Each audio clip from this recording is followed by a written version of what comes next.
Evanston, Illustrated. Jeff Sessions, President Trump's former Attorney General, was speaking to a packed lecture hall on Northwestern University's campus last week, but the real action was unfolding off stage. Student protesters were pushing through a back door of the building. The police confronted them and tried, unsuccessfully, to block their entrance.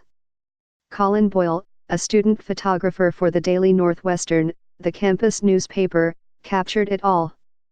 After the event, Ying Dai, one of the students, saw a photo of herself on his Twitter feed. Sprawled painfully on the floor and addressed him directly. Colin, please, can we stop this trauma porn? She wrote on Twitter.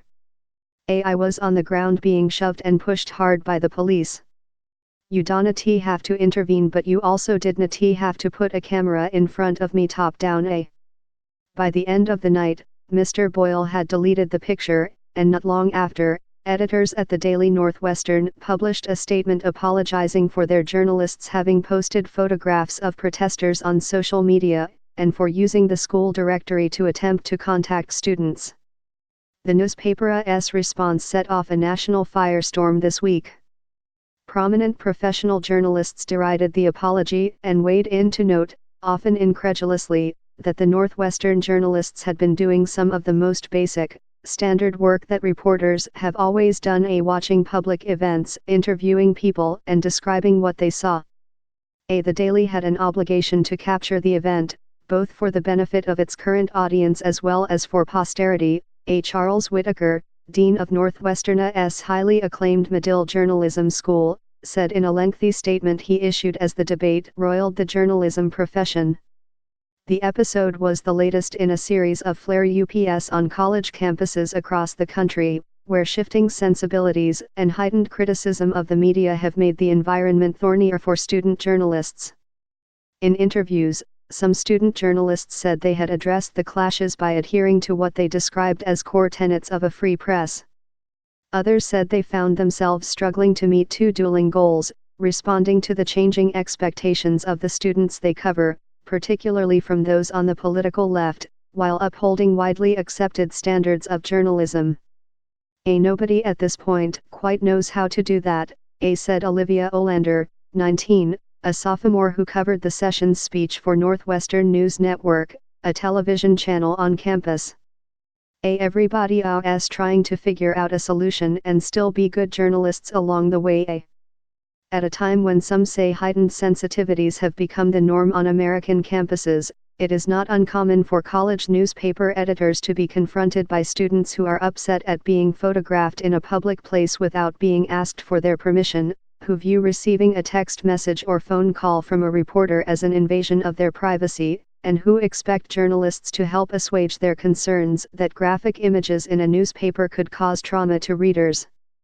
Greta Bjornson, who worked last academic year as the editor of the Vermont Cynic, a student newspaper at the University of Vermont, said that student activists sometimes raised valid points about a lack of diversity on the newspaper staff. Other times, she said, they would ask to change a headline after publication, or would decline to talk to reporters. It's just changing so quickly, said Ms. Bjornson, 22. I think it's just a tricky time, especially to be a student journalist. No matter what you do, I feel like you're going to make somebody angry. In Evanston, the lakefront suburb of Chicago that is home to Northwestern, students who were involved in the conflict over coverage of the Sessions speech said they had endured several days of painful but ultimately fruitful discussions, culminating with the Daily's apologetic statement on Sunday. Ultimately, the Daily failed to consider our impact in our reporting surrounding Jeff Sessions, said the statement, signed by 8 editors.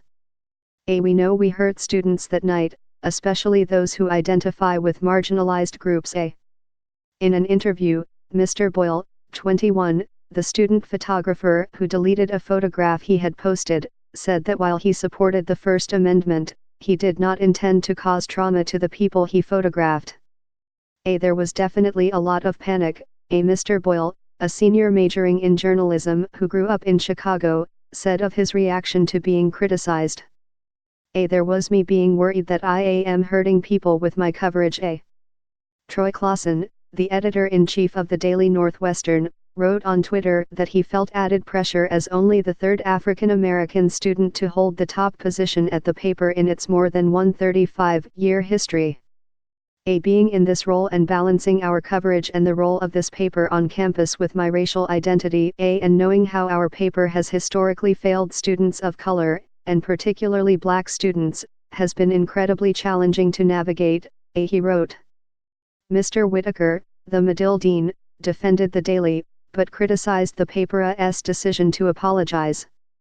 I have also offered that it is naive, not to mention wrong-headed, to declare, as many of our student activists have, that the Daily staff and other student journalists had somehow violated the personal space of the protesters by reporting on the proceedings, which were conducted in the open and were designed, ostensibly, to garner attention, he said. In a coffee shop in Evanston on Tuesday, Ms. Dye, 23, the student who had questioned Mr. Boilia's photograph of her, said that she and other activists were trying to challenge journalistic norms and push for a more sensitive approach to reporting that considers the vulnerability of the people whose lives are portrayed. We weren't there to get in the newspaper, she said of the protest at the sessions event. We weren't there to get national attention. People still hold dear that their journalistic duty is the most important thing, and that's not the case. Campus activists and student journalists have long wrestled with tensions.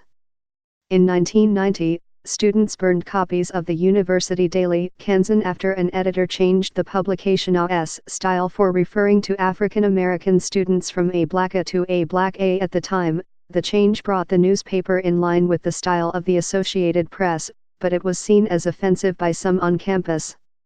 In 2015, students at Wesleyan University petitioned to deny funds to the campus paper after a student wrote a column voicing skepticism about the Black Lives Matter movement. And at the University of Missouri that year, an assistant professor called for some Mussolini to remove a journalist who was trying to photograph an encampment of protesters seeking action to address racial issues. At Harvard this year, more than a dozen student groups have joined a boycott of a student-run newspaper, the Harvard Crimson, over its coverage of a student protest calling for the abolition of the United States Immigration and Customs Enforcement Agency. The controversy centered on the reporter's decision to contact ICE officials for comment after the rally. Groups like Act on a Dream, the immigrants' rights advocacy group that organized the rally, criticized the paper on social media for reaching out to the federal agency, saying that doing so had put undocumented students who participated in the rally in danger. In a note to readers, the Crimson's president, Christine E. Guillaume, and its managing editor, Angela N. Fu, said that in their view a core principle of journalism was at stake in the dispute, that of contacting every person or organization relevant to a story to seek their comment. While the Crimson's top editors have stood their ground, Act on a Dream and others have posted an online petition demanding that the paper apologize for the harm they inflicted on the undocumented community and that it change its policies. The groups have said they will boycott the Crimson by declining any interview requests until the paper changes its practices. Those signing the petition included the Harvard College Democrats, the Phillips Brooks House Association, Harvard's largest community service organization, and several groups representing Latino and Black students. The debate has reached the student government, which voted narrowly to issue a statement criticizing the Crimson and expressing solidarity with Act on a Dream. And there has been dissent within the Crimson.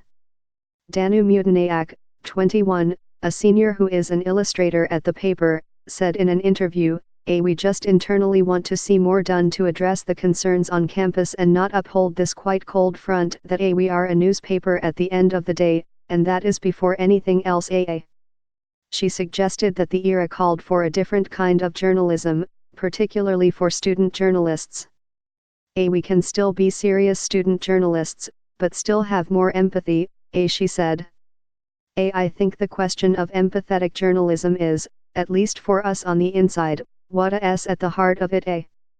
Hader Harris, the executive director of the Washington-based Student Press Law Center, said she saw the incidents at Harvard and Northwestern as a reflection of a polarized society beyond colleges. She said student journalists often face the pressure of reporting in real time to a wider audience, and may not have all the training and support they need. On most large college campuses, including Northwestern's, students manage, write, and publish newspapers independently. Some publications have faculty advisors, but the final editorial decisions are generally made by students. No one wants to be sexist or racist or homophobic, Ms. Harris said. There needs to be training to enable student journalists to really cover these complicated issues without being buffeted by political concerns. For Robin Colley, editor-in-chief of the Daily Cardinal at the University of Wisconsin, it was a small relief that the confrontation in Evanston had happened far away from her turf in Madison. I was thinking, imagine if this had happened on our campus, she said. We would have sent somebody to the protest. We wouldn't have given it a second thought. You're out in public, you're protesting, it's very likely you're going to have some sort of media coverage there. Ms. Colley, who is majoring in English and environmental studies, said she had occasionally felt pressure from fellow students who have tried to exert control over the paper's coverage. Once, she said, the college Democrats urged her to take down an article, arguing that it presented them in an unflattering light. I was like, of course you're not going to like it, she said. Good for you. Thought the point of journalism. Julie Bossman reported from Evanston, Mitch Smith from Chicago and Kate Taylor from Cambridge, Massachusetts. Susan Beachy contributed research from New York.